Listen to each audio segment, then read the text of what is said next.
This is B2B Enablement, a Klyck.io podcast created to inspire sales and marketing leaders navigating digital transformation. I'm your host, Dave Carr, and on this show, we'll share actionable insights to build winning digital strategies and deliver better sales results with your customers.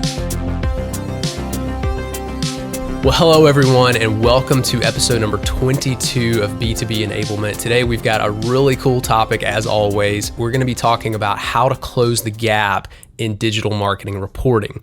And with me today, I've got John Horn, who is the CEO of StubGroup. They're a digital advertising agency out of Texas. They're a premier Google Ads partner.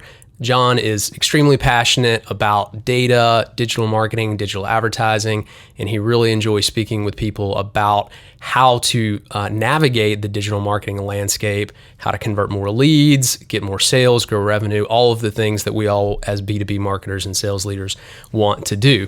So today we're going to get into this topic, and we're going to talk about things from an elementary standpoint all the way to a more advanced standpoint. So no matter where you are in your digital marketing and reporting journey, we will have some content that's relevant to you.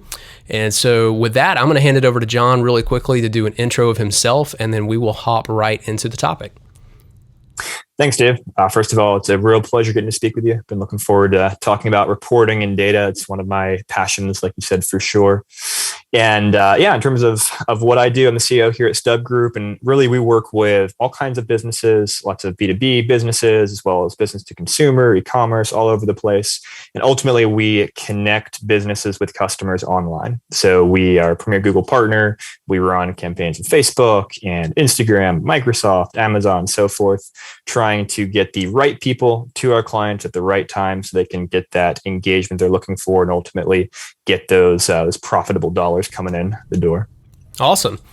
Well, where I want to start out, just like I said in the intro here, I want to think about beginning really at an elementary level. So when you think about for B2B companies, where do you start if you're just beginning to think about doing some digital advertising online, how you should structure your reporting of that? What are the first steps that a B2B company should be thinking about as they start down that road? Yeah, so typically the first place we'll start when a business reaches out to us in the space is understanding, all right, who is your target audience and how does that, what are the different buckets that may embrace? So a good example would be sometimes we'll have businesses reach out where there is consumer interest in what they do, and then there's business interest in what they do. In that type of scenario, we got to figure out, okay, well, what makes the people who are in the business world looking for that product or service different than consumers? Example would be we have a client who provides secure email communication for healthcare offices, doctors, things like that.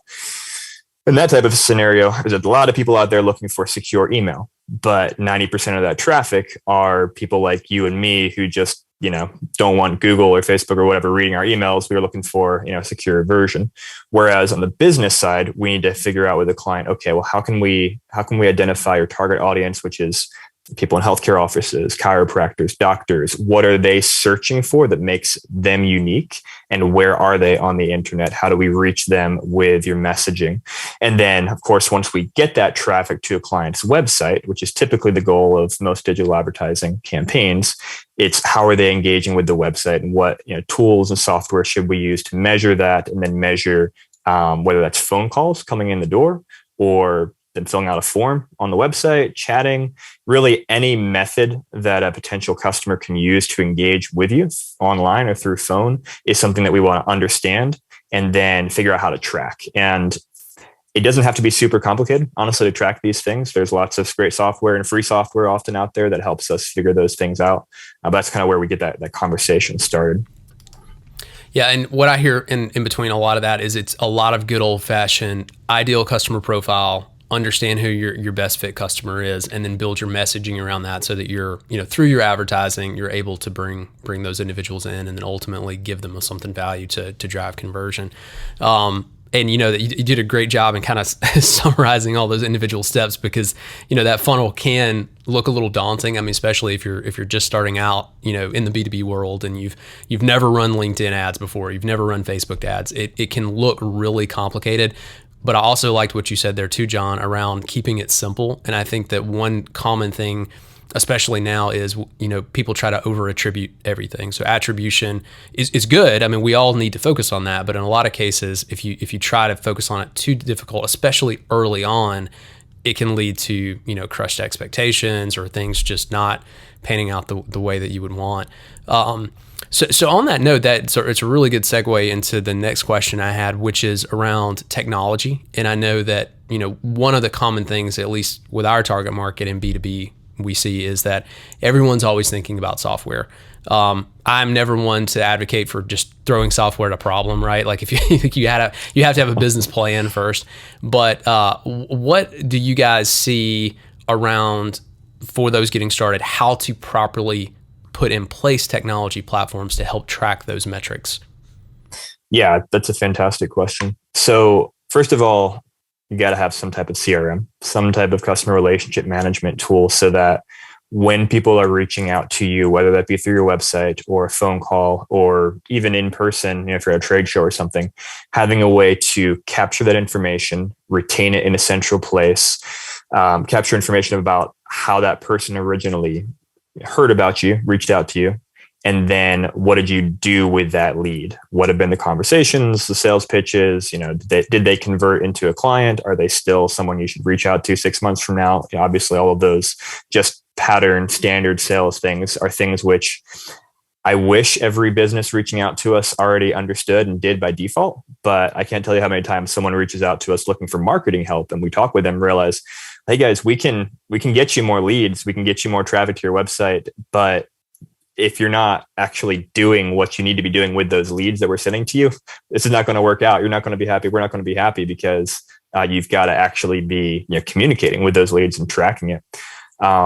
Simply, and again, going back to simplicity, if you have too complex of a system set up when, say, a lead reaches out to you to where, it goes through to this team or this software process or that software process, but you're not getting physically in contact and touch with that person as quickly as humanly possible, your conversion rate is just going to be so much lower. So one thing that we prioritize internally at StubGroup as well with our clients is get back to the client as fast as possible.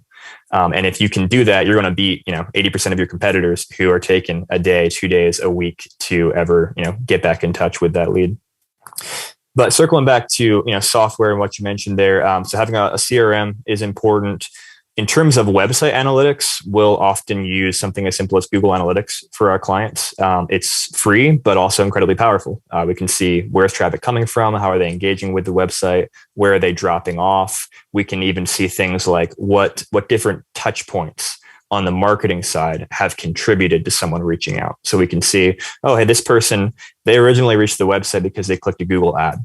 But then they went to your LinkedIn page as a company and clicked through from there to the website. And then they went to Google Organic and did a search and came through, and start kind of putting those pieces together and realizing it's a big puzzle. And there's different aspects of that puzzle that ultimately get people to actually reach out to you through your website. But like you said, with attribution, we're not in a last click attribution world where people only find you through one single method. Typically, it's a variety of ways. And the more you can understand that and put that picture together, the better you can invest your time, your resources, your ad spend into the areas that are actually working to get more business coming in the door.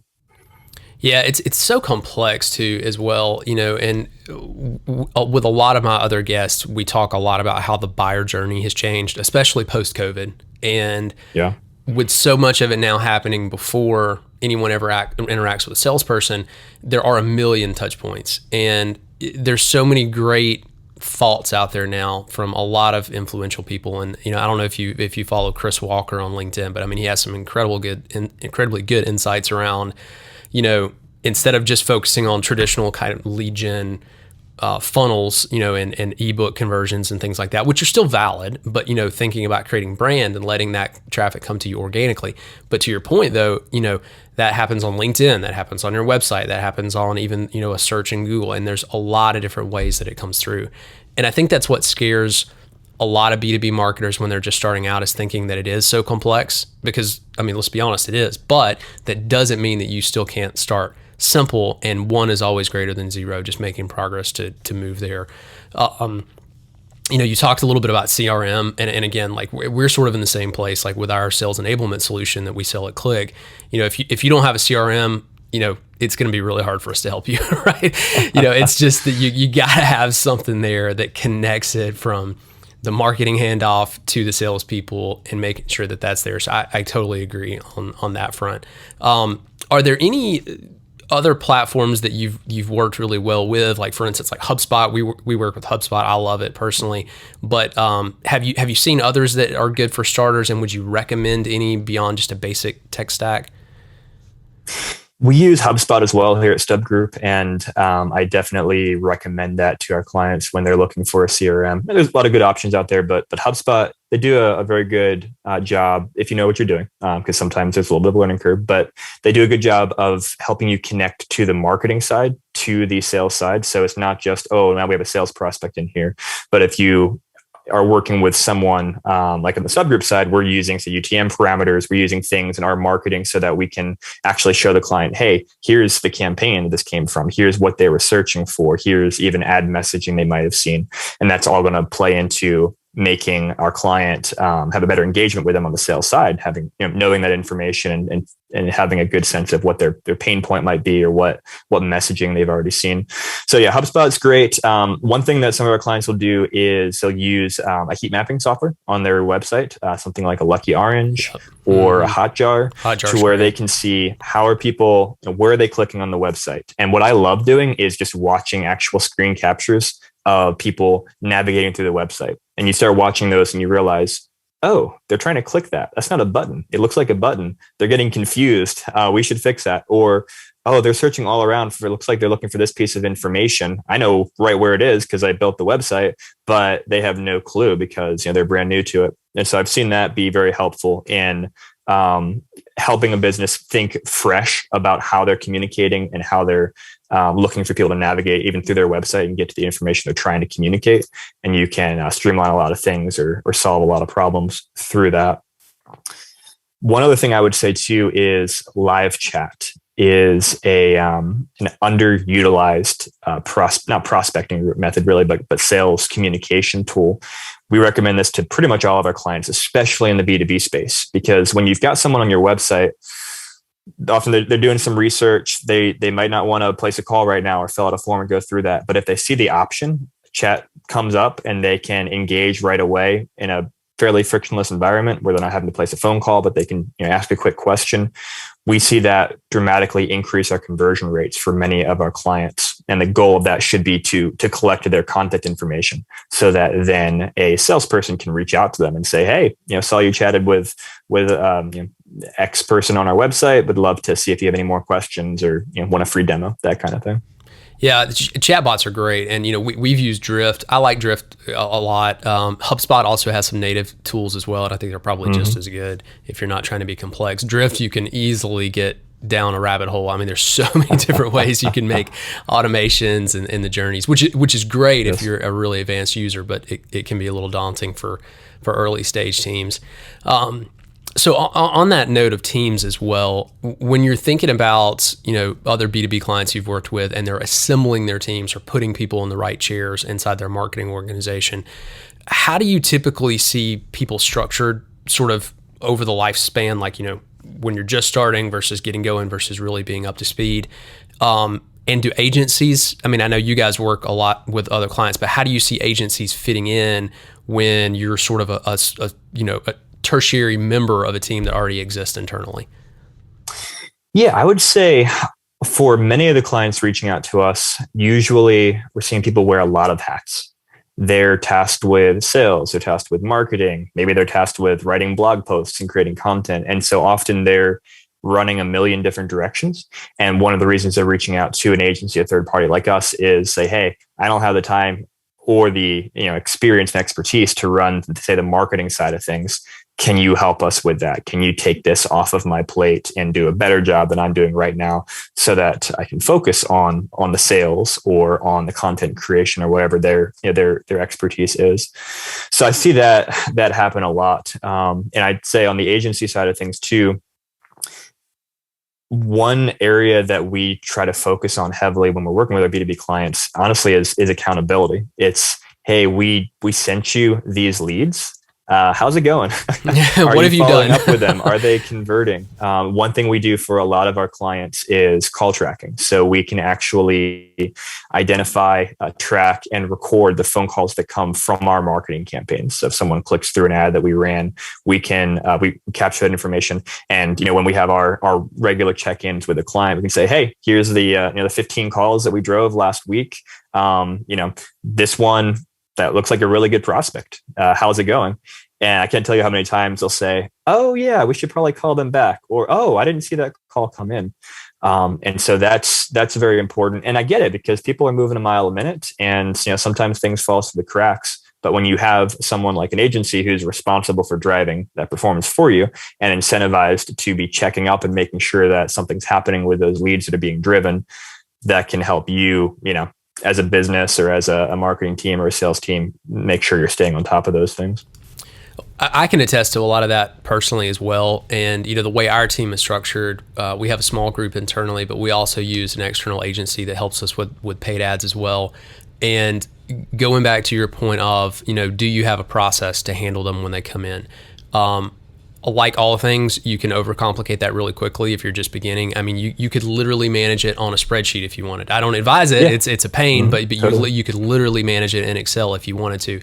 But making sure that you have some sort of plan is integral. So I'll just give you an example. When I first joined this company, gosh, it's been 2.5 years ago now. We really weren't getting a lot of internal or inbound leads, and the ones we were, it was kind of like, hey, we're going to throw that over to sales. Yeah, that person's going to call them, but there wasn't any sort of like process. There wasn't a cadence. There wasn't messaging. So the minute we started putting those things in place, it's incredible how you see things change. So again, even if you're just using a spreadsheet, like having some idea of what does your first touch point need to be when you contact that person? How do you want to speak with them? What are you going to do to add value to get a return phone call or return email? We manage that in HubSpot, so we do it with drip campaigns. I'm sure you see a lot of your other clients do it as well. But again, even if it had to be, somebody's copying and pasting out of a Word doc and they're doing it themselves through Outlook, the most important thing is just simply responding. And I loved what you said earlier, John, around time. And I can attest to that as well. So we used to, again, we would hand things over to sales. And even though we had a structured process, we didn't have like an SLA on response time. And what we found was that any lead that was getting followed up with anything less than 30 minutes had a dramatically lower response rate. So what we actually found was the sweet spot was 5 minutes. So that's our SLA now, is we actually want to have that first touch point with that prospect in less than 5 minutes, and it has dramatically increased our conversion. That is awesome. Yeah, we've seen the exact same type of thing, and in some ways it's great because people are so slow and so bad. If you can solve that, boom, you've just made yourself more attractive than 95% of your competitors, simply because you're actually reaching back out to somebody while they're still thinking about you, making that first contact. That law of first impression. If you're the first one there, then you've already got a better chance than anybody else. So it's incredibly important. Many years ago, so I'm a marketer, but I'm a reform sales guy. So I spent over a decade of my career in B2B sales and industrial, which was really old school. But I remember I had a mentor early on that told me, he said, Dave, 90% of sales is literally just showing up. And even in 2021, a lot of that is still true. And you can relate that to, the funnel is the new sales, right? So if you're the first one that's responding, you're the first one that's engaging, it doesn't matter if that was in 1982 when you're having a handshake, over a cup of coffee, or 2021 where you're the one that's responding in an email. The fundamental concept, I think, is still very valid. So, what other sort of challenges do you typically see companies run into? So, let's say you're a B2B company, you're either just starting with advertising and collecting data on digital marketing, or maybe you're a little more seasoned. Where do people typically hit roadblocks inside their organization related to analytics and reporting? And what suggestions would you have to people to overcome some of those common challenges? Yeah, I'd say one of the roadblocks that we see often, let's say the business, they're already running some kind of marketing, advertising, they're getting traffic coming in the door, they're getting leads coming in the door, but that's kind of where the analytics stops. That's where the reporting stops, is, hey, we got, 10 leads from this campaign. Here's our cost per lead. Cool. Well, problem is that not every lead is created equal, and it doesn't do us any good to say, yeah, we got 10 leads from this campaign. I care how many clients, how many customers we get from this campaign. So one thing that we'll do often with our clients, if they're game for it, if we can convince them that this is what can be the best approach for them, is to do things on the marketing side to send them information that they would then capture in their CRM or even their spreadsheet, wherever they're saving information. We can send, say, UTM parameters to say, hey, this lead came from this campaign. It came from Google. It came from a Google Ads campaign. It came from this campaign here. And then as that lead goes through their sales process, they track that information. So they can come back to us, 2 months from now, or 1 month, or 6 months, whatever their sales timeline looks like, to say, hey, yep, we actually had 5 real legit customers that converted from this campaign. And then instead of us focusing on cost per lead as a metric and sending them, crappy leads that aren't converting, we can say, oh, hey, this channel right here, let's say it's LinkedIn, it's performing really well from an actual ROI perspective. Maybe the cost per lead is 10 times higher than Facebook, but the leads coming through here are 20 times more likely to convert. And so, we should totally spend more money on LinkedIn, take it away from Facebook because of that actual ROI data. So that's something that we try to get in place. And it takes a little bit of buy-in from clients, but it's not nearly as complicated as you might think. A little bit of coding on the site, a little tweaking some forms and phone call tracking and whatnot, and you can get a lot of that information in fairly quick order. So we do that a lot with our clients. And then I would say another common mistake, or not mistake, but common question or pain point we see when businesses reach out is, where should we start? What channels, what platforms? Because everybody is saying, oh, come spend your money here. Facebook, hey, we're great for business. Google, great for business. LinkedIn, etc. And they're just looking at the marketplace and saying, well, where are our customers? Where can we get the best ROI? And so we spend a lot of time kind of going back to what I mentioned in terms of figuring out that target audience. And okay, well, where are your customers? Are they on Google searching for you, or do they not know that you exist? And therefore we need to proactively reach out to them through, say, Facebook or LinkedIn or something to say, hey, this exists and this can solve your problem. And so figuring that out, and then figuring out that lowest hanging fruit of where to most profitably invest that time and those resources, whether that be ad spend or again, just raw time into an area that's going to be most profitable for them. Well, the one point you had around, not all leads are created equal, I could not agree with that more. And I see that as a real big challenge, especially in B2B. SaaS sort of figured this out, a couple of years back. Everyone kind of woke up and said, hey, well, wait a minute. We don't need to continue to just focus on these metrics of ebook conversions and things like that. We've got to have other steps in the funnel. We can't just consider an email address capture as a win. It's gotta trickle down. So, having those metrics in place to understand what your percentages should be. So from the impressions you get, to the click-through, to the ones that become marketing qualified, and the percent to sales qualified, and so forth, I think is really important. But, you mentioned proper channels as well. And you said, hey, LinkedIn can be a lot more expensive. We've seen the same thing. I mean, for us, costs on LinkedIn can be 6-7x what we could find on YouTube or Facebook or whatever, but the quality is so much higher. And if you look at the overall funnel, those leads are 10 times more likely, if not more than that, 12, 13 more times more likely to actually end up becoming sales qualified leads than just, ebook downloads that we get off of our website.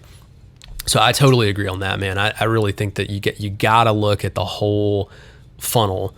And it can be very hard when you start, because if you're just beginning, you don't know what that looks like, right? Because you can't fast forward in time to say, hey, which one of these is going to close and which one is not. But the early metrics, understanding what the cost per lead rates are, what the click-through rates are, and even the messaging, if you find that you're changing campaigns up and then you're suddenly getting higher conversions based on the messaging, well, boom, there you go. There's an early indicator that you're already speaking the right way, and you can continue that sort of messaging through the funnel. But yeah, that's a great point, man. I think so many people get hung up there. Probably one of the last questions I'll have here before we start wrapping up, but what steps should B2B companies be taking to ensure that digital marketing metrics are front and center? So when they're thinking about their strategy, How can they make sure that it's not just a number on a screen, but from a cultural standpoint, how does that work? And how do you see the best firms out there working that process into their strategy today? Yeah, it's a fantastic question. So I'd say first step there is track everything. So again, having software on the website, say Google Analytics, to see where traffic's coming from, having a CRM where you're inputting information about where the leads came from, so that you can actually have those metrics and have as much data as possible. Because there's going to be so many scenarios where you realize, well, I wonder this. And if you have collected that pieces of information that can let you get to that result, then you can figure out, okay, well, let me think of a good example. Let's say you want to see, hey, what's the timeline? How long does it take for someone from, say, this campaign on Facebook to convert versus this campaign on Google? Well, if you are capturing in your CRM that, hey, these leads come from Facebook, these leads come from Google, and then you can just run some numbers and see, okay, well, here's the just differentiate, filter, figure out the difference between these, and then realize, oh, well, if we're making decisions about how Facebook's performing, if it takes 3 months longer for a lead that comes from Facebook on average to convert than from Google because they're a different stage in the buyer funnel, well, then we need to take that into account when we're saying, oh, hey, Facebook's not working, but we actually have leads that are going to be converting, for the next 3 months that we have in the pipeline right now. And so that can change even a decision you might make about how well a platform or a campaign's performing. And that's just one example. But number one, track everything. And then number two, also work your way backwards from your metrics to where you need to be on the marketing side of things. Again, so many businesses who reach out to us, they don't have a clue what their lifetime value is for a client, or what their sales conversion rate is when they get a lead, or really any of those metrics. And you've got to figure out those metrics, because then that's how you're going to measure the success of any marketing you're doing. It could be a fantastic campaign, or it could be a terrible campaign. It all depends on what's that lifetime value of the clients you're getting from there, and what are those different conversion rates. And so making sure that those are things that the sales team is looking at, the marketing team also is looking at, especially if you're working with a third party, such as an agency, making sure that you're sharing that sales information with them will empower them to get you the leads that you're looking for. And that's what we're always trying to get out of our clients is, hey, what's working? What's converting? Because we can see the leads coming in, but maybe we shouldn't be spending this money here, even though the cost per lead is lower. Again, if those leads aren't converting, that's not a good use of your money. And we're trying to spend your money as effectively as possible. So that clear communication between sales, between marketing is really crucial, I think, to making sure those metrics stay front of mind for people, and ultimately that you're closing as many customers as possible. Again, I could not agree more, man. You mentioned sales and marketing alignment. You mentioned is having that part of your dashboard and reporting metrics. That's the hardest part of the battle, is making sure, and especially at B2B firms are the worst about this, not having that at the executive level. If you don't have someone from marketing that has a seat at the executive table, I hate to break it to you, it's going to be really, really hard to make an impact. And even if someone has a seat, again, marketing a lot of times gets viewed as, sort of the coloring in department or the flyer making department, whatever. And so there's not a lot of attention or power, I guess, placed there in terms of what they can do to help drive revenue. But one thing I tell a lot of B2B clients, if you really want to think about how to take your B2B marketing to the next level, go study some of the best practices from the SaaS software world. And again, I can tell you this firsthand because I was in B2B for so long in my career and then made the transition to SaaS. SaaS definitely looks at that very, very differently. It is part of our daily language to talk about lifetime customer value and customer acquisition cost and all of those things. So I'm a big fan of not reinventing the wheel. So if you're a marketer in the B2B space and you're trying to figure out how to build those tracking models and what to look at, go talk to one of your friends in SaaS, because you can absolutely apply those same concepts to B2B. So I love all those points. Yeah, absolutely. And I'd say too, that's one of the beautiful things about when you're working with an agency who works with a number of different, say, verticals, types of businesses. We're able to do that for our clients because we have B2C clients, we have SaaS clients, we have fill in the blank, we're able to say, oh, hey, this is actually starting to work over here. We've seen this trend. We may never have figured that out if all we did was B2B, but we're able to kind of grab that, capture that, apply that learning to our other clients. And then, all boats rise at the same time. That's extremely important. And I will tell you, John and I mentioned this as we were prepping for this podcast, but there's so much talk now from B2B marketers about looking at B2C best practices and applying those. And again, post-pandemic, the lines are blurring. There's so much similarity now into how B2C customers are buying versus, B2B buying versus B2C.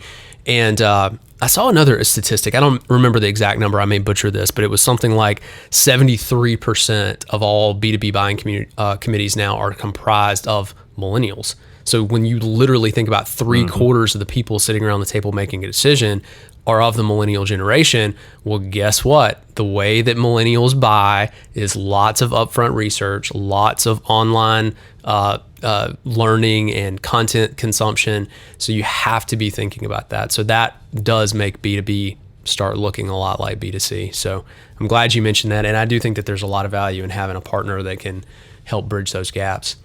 So as we kind of think about wrapping up here, one thing I always try to do on the podcast is, have my guests share with listeners some things that you can immediately take away and apply today. So, if you were listening to this, you're a B2B marketer, what are 3 big key takeaways that you would want to leave people with to just go back to their desk and get something done?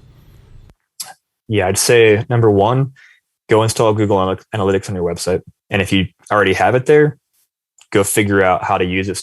Just play around with it. Say, hey, where's my traffic coming from? What sources, what mediums? And if you're not tracking goals through that, so form submissions or however people would reach out to you through your website, figure out how to track that and start monitoring that and having that be one of the things that you spend time looking at on a regular basis, because that's how people are reaching you, through your website typically. So 1, get analytics on your website. I would say 2, look at your response time for leads that come in. If you don't know what that response time is, figure it out. Kind of go back to your point. You may get shocked and realize, hey, it's taking us that long to get back to leads. What can we do to solve that? So just figure that out. It's going to be important. And then thirdly, I would say, spend some time looking at your lifetime value of those customers that are coming in and gauging, are there patterns in that lifetime value based upon how they reached you? So do you have, say, clients who come from this campaign? Are they more valuable over their lifetime because you have a longer retention rate? Well, okay, let's go back to figure out, why is that? We do something different during the sales process? Did we set different expectations? Did we have different messaging? Did they come to us from a different place? And figure out how you can replicate that across other channels. And then also apply that again to those resources you're investing, whether ad spend or time, into how you're capturing those leads. Do you really want this type of customer if they're, leaving you after a month because they didn't have the right expectations set with the messaging up front? And can you spend more time getting those customers that are staying around for a year, 2 years, whatever is a good lifetime value for you? All of those are fantastic, and I totally agree. And using some scientific approach is typically the best way to look at any of that. And the best marketers in the modern world really have that balance of creativity and thinking abstractly, but balanced with scientific research, A/B testing, understanding what all those metrics look like as someone goes through the sales funnel. So yeah, that's great. I mean, it's hard because I could easily continue just chatting about that for an hour. I'd nerd out on that stuff. So that's fantastic. Well, listen, John, thank you so much for joining. I think this has been an excellent discussion for those listeners. I hope that you've taken away something of value as well. If you want to get in touch with John, I'm going to put his LinkedIn profile link in the show notes here as well, along with some other resources that you may want to check out if you're interested in how to use digital marketing reporting and how to get started. We'll post some resources in the show notes as well. If you're finding this content valuable and enjoyable, please go ahead and give us a like or a follow on whatever podcast platform you're listening on. That not only helps help us understand who's enjoying this, but it also helps others find us. So, John, thanks again for joining today, man. And we really appreciate your time sharing your insights with our listeners. Thanks, Dave. It's been a real pleasure.